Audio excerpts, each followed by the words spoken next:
প্রথমবারের তুলনা হয় না। কিছু প্রথম প্রথমবারেই হয় না। কিছু প্রথম কখনোই পূর্ণ হয় না। কিছু প্রথম ধরা যায় না, ছোঁয়া যায় না, বলে কয়ে বোঝানোও যায় না। আর কিছু প্রথম অনেক অনেকবার পাওয়া।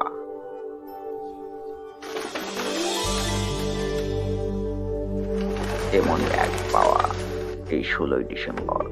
৪৪ বছর পর ছিটমহলবাসী হয়ে নয়, বাংলাদেশের পরিচয়ে প্রথম বিজয় দিবস। আসুন গ্রামীণ ফোনের আয়োজনে তাদের প্রথম বিজয় উল্লাস উদযাপন করি একসাথে। একসাথে বহুদূর যাওয়ার এই তো সময়। চলো বাংলাদেশ, চলো বহুদূর। গ্রামীণ ফোন।